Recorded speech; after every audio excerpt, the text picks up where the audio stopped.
1886년도 대동강에 프랑스의 제네럴 서먼호가 들어오게 되는데, 이 배는 서양인 5명 그리고 동양인, 중국인, 말레이시아 선원들 14명이 탑승했던 배였습니다. 그래서 이 배는 선원의 구성으로 보아서 군함이라기보다도 무역함이었는데, 그 당시 이제 세국 정책을 쓰던 상황이어서 대동강변에서 표류되면서 이 배가 조선인에 의해서 불에 태워져서 선원 전체가 배와 함께 불에 타 죽는 사건이 일어나게 됩니다. 그런데 이 배에 토마스 선교사가 이제 이 배에 탑승하고 있었어요. 통역관으로 토마스 선교사가 탑승하고 있었는데, 토마스 선교사는 스코틀랜드 성서공회에서 파송한 선교사로 중국에 와 있다가 조선에 대한 관심이 있어서 한문 성경을 가지고 이미 1년 전에 조선에 몰래 들어와서 성경을 배포하는 선교 활동을 했던 선교사가 토마스 선교사입니다. 이때 한국어에 대해서 좀 익히고 알았기 때문에 통역관으로 제네럴 서먼호에 탔다가 그만 불에 타면서 순교를 하게 되었던 것입니다. 일설에 의하면 토마스 선교사가 배에서 내려서 이제 조선인에게 목을 베어 이제 죽임을 당할 때 손에 들고 있는 성경책을 이제 전달해 주었는데, 이것을 받은 조선인이 돌아가서 성경책을 읽다가 예수 믿게 되었다는 설이 있는데, 그것보다도 더 확실한 설은 1년 전에 토마스 선교사가 한문 성경을 배포했고, 그리고 이때는 제네럴 서먼호와 함께 토마스 선교사가 아마 배에서 불에 타 순교하게 되었다. 이때가 언더우드가 입국할 때보다도 19년 앞서 일어났던 일이었습니다. 그래서 이 토마스 선교사가 우리나라 개신교 첫 순교자라 될 수 있고, 또 이 개신교에 언더우드가 들어와서 복음을 전할 때 이런 순교의 핏부림이 있었고, 또 순교의 씨앗이 있었기 때문에 그것이 열매로 맺혀진 게 한국 선교였다라고 말하게 됩니다. 우리 기독교는 순교의 종교입니다. 순교라는 것은 자기의 신앙을 죽음으로 지킨 자를 가리키는 것입니다. 그래서 기독교는 순교의 종교이게 되는 것이죠. 우리나라도 순교의 피로 복음이 전파되었고, 초대교회 교회가 순교의 피를 흘리면서 이제 기독교가 시작이 되었습니다. 기독교 역사의 최초의 순교자가 누구일까? 12제자 중에 베드로가 아닐까라는 생각을 하지만은 순교의 첫 번째 하신 분은 12제자가 아니라 바로 평신도, 여러분과 같은 평신도가, 주의 종이 아니라 평신도 스데반 집사가 첫 번째 순교자였고, 오늘 본문은 순교자 스데반의 장면이 나타나 있는 것이 오늘 사도행전 7장의 말씀입니다. 이 스데반 집사는 초대교회 7집사 중에 한 명이었는데, 스데반 집사는 원래 봉사하는 직이에요. 그런데 스데반 집사는 봉사뿐 아니라 말씀도 잘 전했어요. 그래서 사도행전 2장에 보면 베드로의 오순절 설교가 있고, 오늘 읽은 7장에 보면 스데반의 설교가 있는데, 이 두 설교가 이제 우열을 가릴 수 없을 정도로 명설교예요. 거기다가 두 설교가 이제 주제가 똑같아요. 십자가에 달리신 예수가 그리스도라는 선포가 똑같아요. 선포의 내용. 그래서 베드로의 설교가 스데반의 설교를 통해서 그대로 반복되고 있고, 그 다음에 이 베드로는 사도였는데 스데반은 이 집사님이 이렇게 엄청난 선포를 하고, 그 결과 스데반 집사가 이제 순교를 첫 번째로 하게 되는 장면이 오늘 말씀이에요. 그래서 스데반이 선포한 설교 때문에 스데반이 순교의 길을 걸어가게 됩니다. 오늘 이 본문 속에서 먼저는 스데반을 순교시킨 가해자, 순교시킨 이 가해자 유대인들이 반응, 유대인들의 모습을 오늘 본문 속에서 한번 찾아보는 거예요. 도대체 유대인들이 어떻게 스데반에게 가해를 했는가? 이 장면을 딱 살펴보면 유대인들이 스데반의 말씀을 듣고 마음에 찔렸어요. 이 말씀에는 양면성이 있어가지고 들을 때 우리의 마음을 찌르게 되어 있어요. 우리에게 축복의 말씀이기도 하지만은 우리의 죄와 허물을 도려내는 성격도 있는 거예요. 그래서 마음이 찔릴 때는 내가 회개하면 되는데 그러질 못했어요. 우리 성도들 가운데서도 말씀을 듣고선 저 말씀은 꼭 나 찌르는 말이다 이렇게 이해하는 분이 간혹 있어요. 그런데 제가 한 사람을 겨냥해서 찌르려고 이 단에서 설교를 하겠습니까? 여러분이 그렇게 들으면 자신을 돌아보는 계기로 삼으면 되는 거예요. 성령께서 주시는 말씀이다 이렇게 생각하면 되는 거예요. 그래서 긍정적으로 생각해야 되는데 마음에 찔려가지고 이어지는 말씀 보면 큰 소리를 지르며 귀를 막고 일심으로 스데반에게 달려들었다는 거예요. 그러니까 이 격한 분노가 감정적으로 일어나게 되면서 이 부정적인 격한 감정으로 말미암아 온 군중 심리가 아주 발흥하면서 일제히 일심으로 스데반에게 달려들어서 스데반을 돌로 치게 된 거예요. 아주 군중에 폭동이 일어난 거예요. 이 군중이 폭동이 일어나니 어떻게 이것을 말릴 수가 있겠어요? 그래서 스데반은 법적인 보호 장치 없이 돌에 맞아 군중들에 의해서 즉결 처형을 당한 거예요. 여러분, 모든 군중들이 일심으로 저 사람은 돌에 맞아 죽어도 마땅하다라고 즉결 처형을 한 이 돌을 던지는 행위를 당한 자의 입장에서 생각해 보세요.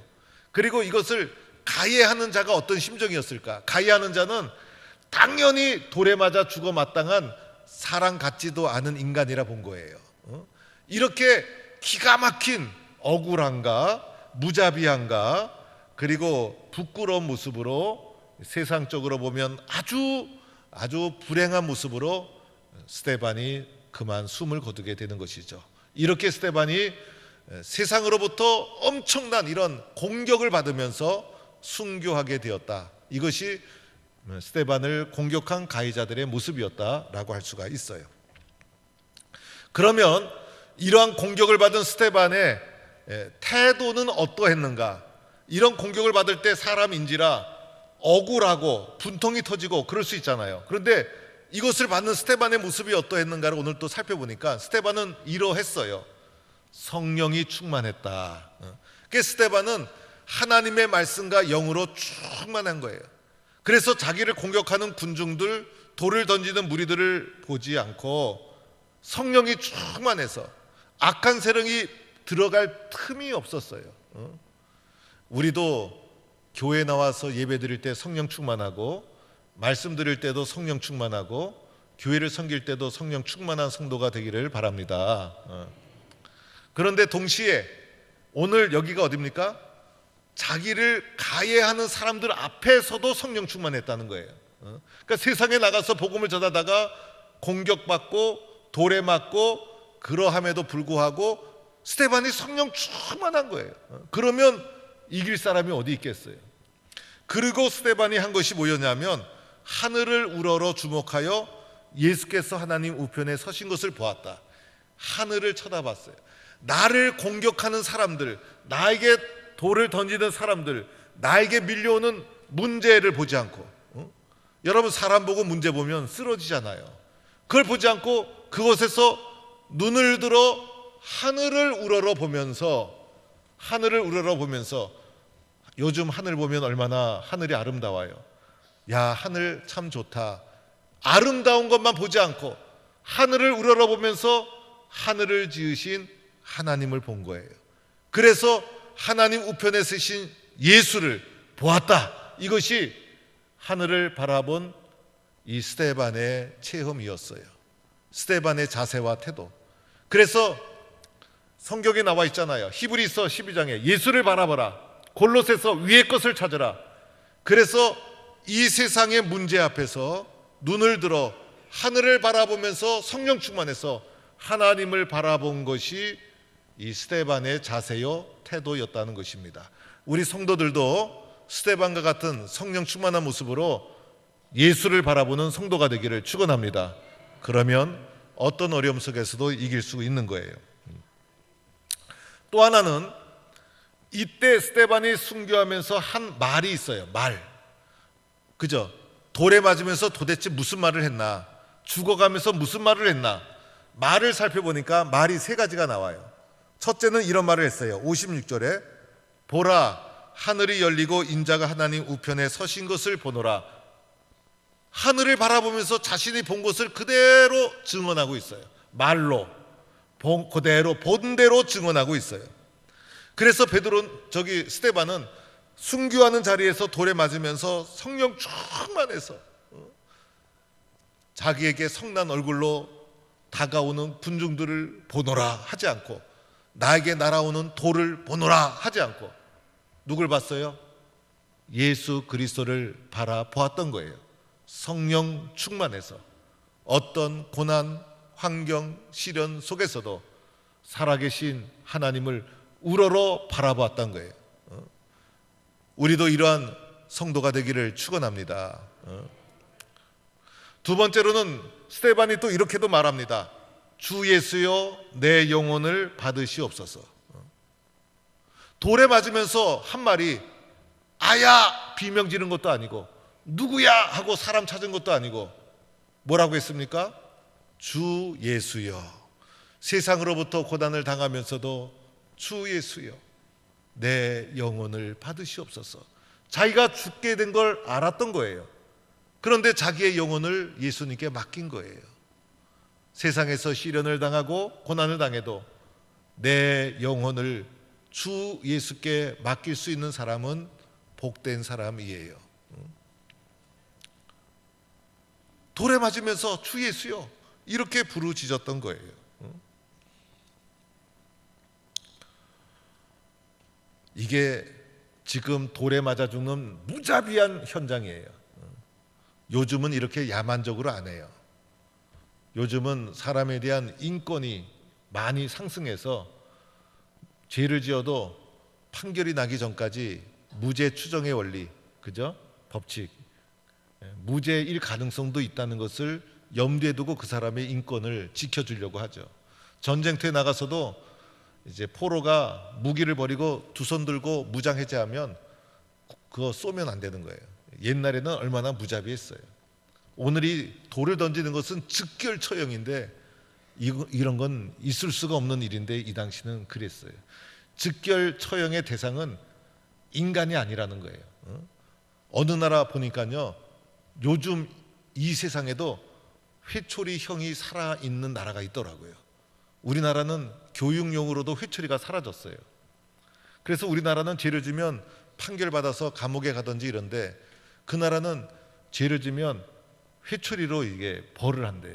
회초리 30대, 회초리 50대, 회초리 100대. 차라리 빠따 맞는 게 낫지. 얇은 회초리 때리는 사람도요, 훈련된 사람이에요.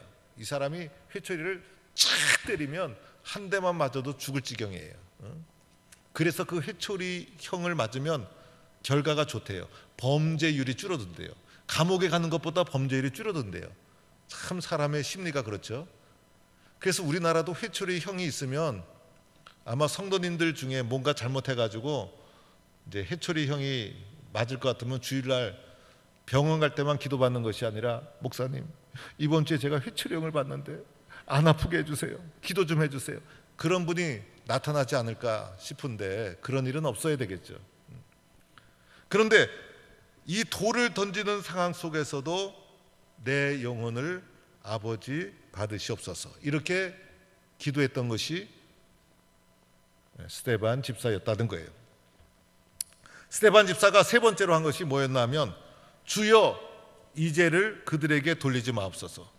그런데 두 번째 내 영혼을 받으시옵소서도 예수님이 십자가에서 했던 말씀, 세 번째 주여 이 죄를 그들에게 돌리지 마옵소서도 예수님이 십자가에서 했던 말씀과 비슷한 말씀. 예수님이 십자가에서 아버지 저들을 사하여 주옵소서라고 말씀한 것과 비슷하게 돌에 맞아 죽어가면서 큰 소리로 간절하게 외친 것이, 나를 향하여 돌을 던진 사람 가만두나 봐라. 내가 죽어서 귀신이 되어 나타나서 밤마다 나왔다 하면서 너를 찾아가겠다, 너를 그냥 두지 않겠다, 뭐 이런 거 한 것이 아니라, 아버지 저들을 용서하여 주옵소서. 용서의 선언. 이것이 스데반이 죽어가면서 했던 선언이에요. 그래서 십자가의 예수님이 복음 중에 복음인 거예요. 여러분, 이 복음 때문에 우리가 사는 거예요. 마지막 스데반 집사가 돌에 맞아 저들에게 죄를 돌리지 마옵소서 하고 이 말을 하고 자니라.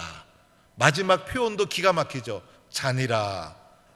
아주 지금 소용돌이치는 격한 이 돌을 던지는 극렬한 상황이 파도처럼 지나가고 스데반에게 자니라, 평안하고 아름다운 모습으로 눈을 감는 스데반의 모습을 보여주고 있어요. 이렇게 스데반이 첫 번째로 순교하게 되었다는 것이에요. 여러분, 이 순교는 자신의 신앙을 죽음으로 지킨 거예요.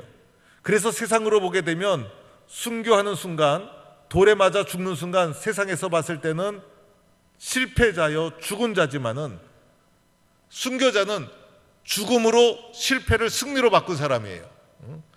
그래서 이 죽음으로 승리로 만든 사람인데 그 사람이 최초의 스데반 집사였고 이런 순교의 신앙이 기독교 바탕에 흐르고 있다는 것이에요. 그런데 오늘 이 말씀을 잘 살펴보면 스데반 집사의 순교는 포장과도 같은 것이고 선물이 있다면 선물의 포장과도 같은 것이고 이 포장 안에 중요한 메시지가 있어요. 중요한 내용이 있어요. 이 스데반 집사의 순교하는 모든 장면을 보면 스데반 집사보다 더 부각되는 인물이 있어요. 바로 예수 그리스도예요. 그래서 스데반 집사의 모습을 통해서 예수님을 어떻게 믿어야 되는지, 예수님께 어떻게 순종해야 되는지, 예수님이 누구신지, 예수님이 어떤 분이신지, 그래서 스데반 집사의 태도, 말, 모든 모습에서 마치 예수님을 보듯이 스데반 집사의 순교의 장면을 통해서 우리에게 보여주는 것은 예수님을 보여주고 있더라는 거예요. 그래서 이 스데반 집사의 순교 이후 초대교회에 엄청난 핍박이 밀려와서 사람들이 다 흩어지게 되는데, 흩어지게 되면 신앙 잃어버리고, 여러분 교회 떠나면 신앙 시킬 수 있겠어요? 금방 잊어버려요. 잊어버리고 그리고 기독교가 흔적도 없이 사라질 수도 있는데 핍박 통해 흩어짐에도 불구하고 그들이 신앙을 지키고 가는 곳마다 교회를 세우고, 이것이 스데반 집사의 순교를 통해서 예수님을 어떻게 믿어야 되는지, 예수님을 어떻게 붙잡아야 되는지를 보여주고 있더라는 거예요. 그래서 오늘의 기독교의 저변에는 포기할 수 없는 예수님에 대한 절대신앙, 순교의 신앙이 교회를 살리고 오늘 복음을 전하는 능력과 힘이 되었다는 거예요. 사람은요, 두 종류의 사람이 있다고 봅니다. 하나는 없는 것을 보는 부정적인 사람이에요. 어떤 사람은 없는 것을 봐요. 우리 삶 속에 없는 것이 얼마나 많아요, 여러분. 그래서 때로는 사람도 없고, 때로는 사랑도 없고, 때로는 지식도 없고, 때로는 돈도 없고, 없는 것 따지다 보면 왜 이리 없는 게 많은지, 우리 집에 좋은 TV도 없고, 좋은 차도 없고, 좋은 옷도 없고, 옷장을 탁 열면 옷이 이렇게 많은데도 입을 옷이 없네. 없는 것만 보니까 신발을 신으려고 신발장을 딱 열면 신발이 많은데도 신발이 없네. 한국의 밥상은 반찬이 많아요. 원래 밥을 반찬을 통해서 먹어야 되기 때문에 한국의 밥상은 세계 여러 나라 밥상보다 반찬이 많아요. 그런데 그 많은 반찬을 깔아놓고도 먹을 것이 없네. 그 다음에 밥을 배불리 실컷 먹고 나서도 나중에 밥맛이 없네. 없는 것이 너무 많아요. 그러다 보니 어떻게 됩니까? 행복하질 않아요. 불행한 사람이 되고, 이런 사람은 복을 받지 못하게 되는 거예요. 그런데 반대로 있는 것을 보는 긍정적인 사람이 있어요. 매사에 없음에도 불구하고 있는 것을 보는 거예요. 건강이 있으니 감사하다. 오늘도 먹을 것이 있으니 너무나 감사하다. 커피 한 잔을 마시면서도 대화를 나눌 수 있는 사람이 있으니 너무나 고맙다. 사람을 보더라도 사람의 장점을 보는 거예요. 저 사람은 참 좋은 사람이다. 잘한다. 칭찬하고 인정하게 되는 거예요. 교회를 섬겨도 좋은 점을 보는 거예요. 우리 교회 참 좋은 교회다. 은혜로운 교회다. 그러면 어떻게 될까요? 행복한 사람이 되고 이런 사람은 복을 받게 될 줄로 믿습니다. 그런데 예수 믿는 우리들은 어떻게 되는가? 여러분, 세상에서 제일 귀한 것이 예수님. 그래서 가장 귀한 예수님이 우리에게 있는데 우리처럼 복받은 사람이 어디 있어요? 세상에서 제일 불쌍한 사람은 예수님 만나지 못한 사람. 주 예수보다도 귀한 것은 없네. 오늘 찬송 가사 중에도 고마워라 임마누엘, 예수만 섬기는 우리 집. 예수는 다이아몬드보다도 귀하고 금보다도 귀하고, 다이아몬드가 있으면 다른 거 안 보여요. 금덩어리 있으면 은덩어리 안 보여요. 가장 귀한 예수님이 있는데 다른 거 보일 리가 있습니까? 예수님 한 분만으로 기뻐하고 예수님 한 분만으로 만족하고. 그래서 스데반 집사의 심령 속에 누가 있었어요? 귀하고 귀한 예수님. 그래서 세상에서 환난을 당하고 시련을 당하고 순교를 당하고 돌에 맞아도 주 예수를 바라보며 말할 수 없는 기쁨과 은혜로 환경과 상황을 뚫고 나갔던, 죽음으로 신앙을 지켰던 사람이 스데반 집사. 왜 그랬을까? 그의 마음속에 귀하고 귀한 예수님이 계셨기 때문인 것이에요. 오늘 우리가 살아가는 이 시대는 순교의 시대가 아니에요. 우리가 살아가는 이 시대는 유혹의 시대예요. 유혹의 시대여서 어쩌면 더 순교의 신앙이 필요한 거예요. 유혹이 얼마나 많은지. 오늘날 우리가 조금만 게을러져도 마귀 사탄은 우리를 유혹하려고 얼마나 힘을 쓰는지. 그래서 오늘 이 시대에, 유혹의 시대에 우리는 스데반 집사처럼 더 단단한 믿음과 신앙을 가져야 돼요. 그래야 이 유혹을 이겨나가고 상황도 이겨나가고 핍박도 이겨나가고 흔들리지 말아야 되는 거예요. 오늘 이 시대의 말로 정말 순교의 신앙이 필요한 시대예요. 우리 스스로도 주 예수보다 귀한 것은 없네, 나 자신을 믿음으로 단단히 세우고 우리 가정도 믿음의 가정으로 잘 지키고 우리 자녀들에게도 믿음의 귀한 유산을 남겨주는 거예요. 우리 가족은 예수 믿는 가정이다. 우리 가정은 주일날이면 반드시 예배당 나가야 된다. 우리 가정은 교회를 섬기고 주의 종을 섬기는 것에 늘 앞장서야 된다. 우리 가족은 어떤 일이 있어도 예수를 잘 믿어야 된다. 예수 믿는 가정으로 여러분의 가정을 단단히 세워야 합니다. 그럴 때 주님이 여러분을 축복해 주시고 여러분을 통해서 놀라운 역사를 이루어 가실 줄로 믿습니다. 오늘 유혹의 시대에 더 분명한 하나님 신앙을 가지고 세상을 이겨나가는 복된 성도가 되기를 간절히 축원합니다.